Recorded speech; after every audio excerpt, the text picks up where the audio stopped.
우리네 나이쯤 되면 누구나 한숨 쉬며 하는 말이 있다.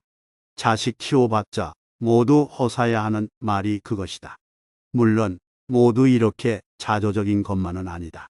자식들 살아가는 모습을 보면 마음속 가득히 뿌듯한 보람이 차오르는 분들도 계시다.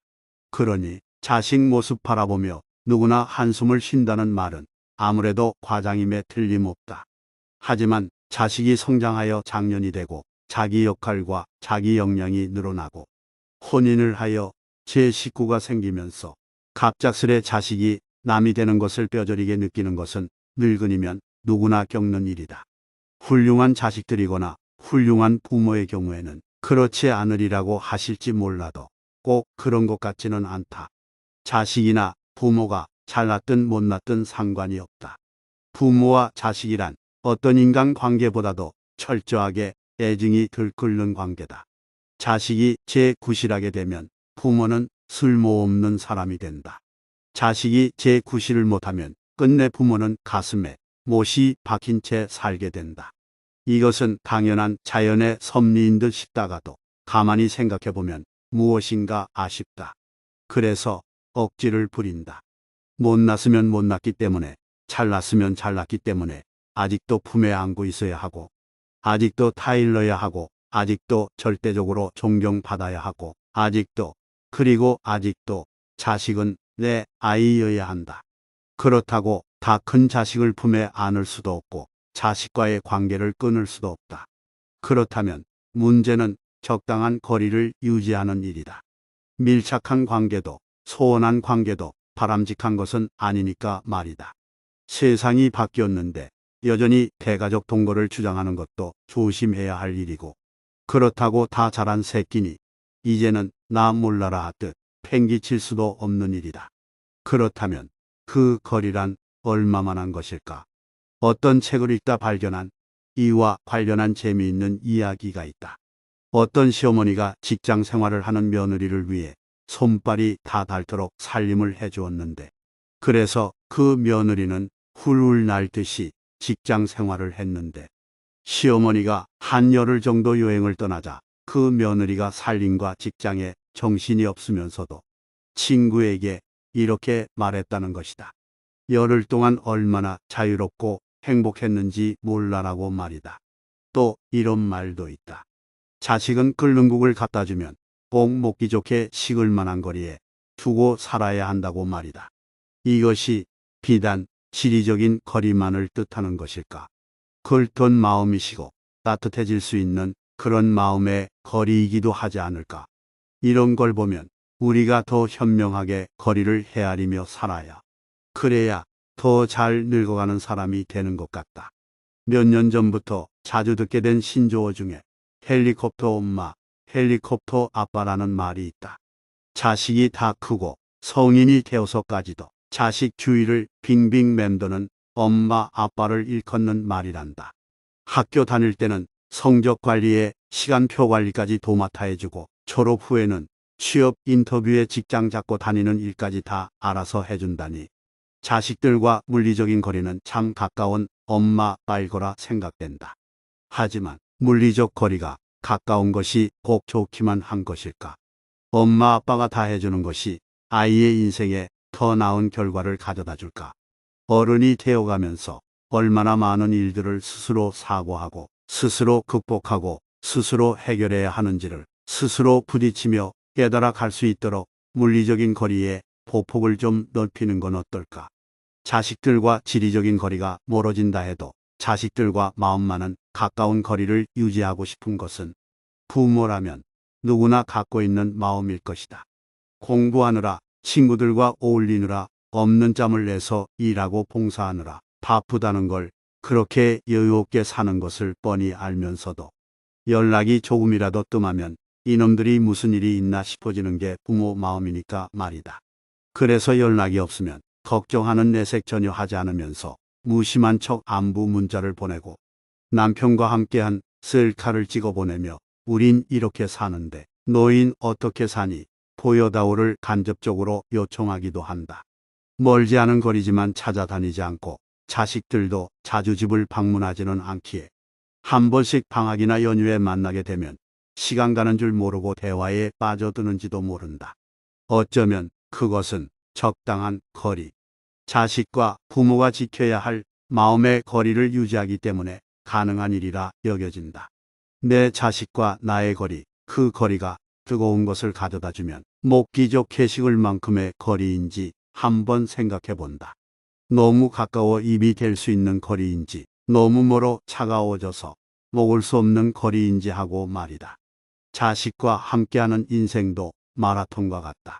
자녀와 적당한 페이스를 유지하면서 적당한 보폭으로 가야만 함께 끝까지 행복한 완주를 할 수 있을 테니까 말이다.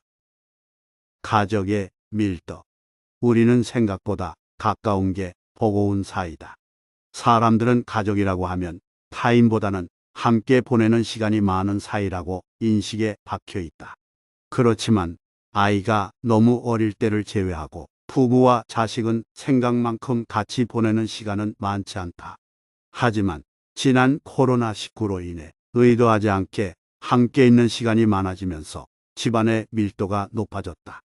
가족 간의 밀도가 높아진다는 것은 마찰이 많아진다는 의미다.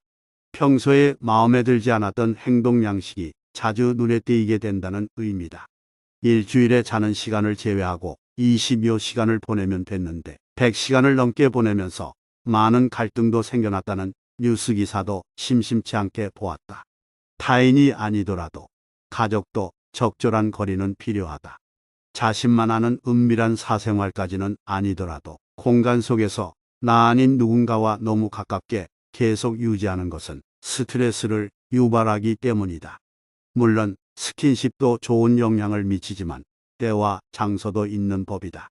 사람의 성향은 모두 다르지만 자신의 생각대로 다른 가족이 움직일 것이라는 이심전심은 아주 가끔씩 맞는 법이다. 모두가 경제적으로 여유가 있어서 마주치는 횟수조차 적은 큰 집에 살면 몰라도 대부분은 조금만 길게 손을 내밀면 닿을 거리에 위치해 있다. 가족 간의 갈등은 자신과 다른 가족과의 밀도를 너무 가깝게 생각하는 데 있다. 태어나서 자라면 처음에는 자신의 가족의 밀도가 높아지다가 차차 낮아지며 성인이 되면 보통은 마음만 가까이에 있고 몸은 멀어지게 된다. 성인이 되었어도 경제적인 사유 등으로 자식이 캥거루처럼 다시 주머니로 들어가는 형태의 가족도 있지만 보편적으로 보면 그렇다는 의미다. 개개인의 밀도가 낮아지다가 다시 높아지게 되는 것은 반려자를 만나면서다. 이때에 상대방의 가족과도 가까워지게 되고 생각은 했어도 신경 쓰지 않았던 자신의 가족과도 가까워진다. 가까워진다는 것은 돈도 나간다는 의미다. 세상 모든 가까워지는 것에는 보통 비용이 수반된다. 도시의 밀도가 높아지면 기초적인 생활비도 올라가며 밀도가 높은 반짝거리는 것도 비싸지며 대중들이 많이 좋아하는 것도 수요가 높아져서 다른 것을 선택하는 것보다 지불해야 하는 돈도 크다. 예를 들어 어떤 음식점이 너무 유명해져서 바글바글하다면 똑같은 음식값을 지불해도 시간적인 비용을 더 지불해야 한다. 반대로 관계에서 자유로워지기 위해 돈으로 치환하는 사람도 있다. 몸이 가까워져야 할 것을 경제적으로 풀어내는 것이다. 상대방 부모에게 무언가의 행동이 필요할 때 돈으로 해결한다. 자식에게 해야 할 행동을 배우자에게 돈을 주어서 빠져나가는 식이다. 그것이 일상화되면 관계의 밀도가 낮아져서 돈이라는 매개체가 사라지는 순간 그냥 해체되어 버릴 수 있다. 세상의 모든 것들은 적당한 조직 밀도를 유지할 때 그 형태가 유지된다. 엄청난 압력에 의해 다이아몬드가 만들어지기도 하지만 원자의 배열이 달라지면 부서지기 쉬운 흑연이 된다. 보통은 다이아몬드에 더 찬사를 보내지만 흑연도 필요할 때가 있다. 그때그때 쓰임새가 다르기 때문에 절대적으로 맞는 것은 없다. 또한 가까워진다는 것은 마찰열이 높아진다는 의미이기도 하다. 물론 한겨울에 얼어 죽는 것보다는 나을 수는 있다. 그러나 우리는 봄, 여름, 가을, 겨울 4계절을 살아간다. 매번 가까운 것이 좋지는 않다는 것이다. 게다가 사람이라는 존재는 결혼을 하면 자신의 가족이 자신의 아바타인 것처럼 동일시한다. 상대방이 자신의 가족에게 못하면 마치 자신이 무시당한 걸로 치부한다. 심지어 자신이 더 심한 행동을 했던 것은 용납되지만 상대는 용납되지 않는 것이다. 일부 남편의 대리 효도욕으로 인한 부인의 스트레스 호소는 이제 새롭지도 않다. 가족 간의 과도해진 관계로 인해 발생하는 마찰열을 해소하는데 가장 좋은 것은 적당한 거리를 유지하는 것이다. 한국 부모의 심각한 교육열 역시 과도한 욕심 때문이다. 자식과 부모가 가까워지다 못해 자신처럼 생각하면 자식의 공부는 자신의 공부처럼 바뀐다. 그렇다고 해서 자신이 공부하지는 않는다. 게임에서 자동으로 플레이하는 것처럼 정기적으로 눌러주기만 하면 된다. 다른 것이 있다면 게임에서는 돈이 안 들지만 현실에서는 돈이 든다는 점이다. 때로는 자신에게 지나간 기회가 다시 찾아온 것으로 생각하게 된다. 물론 겉으로는 너를 위한 것이라고 하지만 궁극적으로는 자신을 위한 것이기도 하다. 산으로 가서 혼자 살 것이 아니라면 결혼을 하던 안 하던 평생을 가족 간의 밀도를 조절하면서 살아가야 한다. 어릴 때는 부모와의 관계, 커가면서 형제와의 관계, 성인이 되어 결혼하면 상대방과 그 가족 간의 관계, 아이를 낳았다면 다시 자식과의 관계, 자식이 커서 결혼하면 다시 상대방 가족과의 관계 등이 이어진다. 그러고 보니 인생은 메비우스의 띠처럼 영원히 돌아가는 듯하다.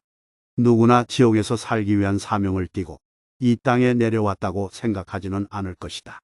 한국인은 적당한 거리를 두고 살아야 한다고 말하면서도 가족인데 어떻게 그럴 수 있어라는 말을 종종 한다. 이는 심리적인 밀도가 너무 높기 때문이다. 내가 나를 생각하는 것처럼 가족도 그럴 것이라는 생각 때문이기도 하다. 부모, 배우자, 자식으로서의 일반적인 도리는 있을 수 있지만 절대적인 관계는 없다.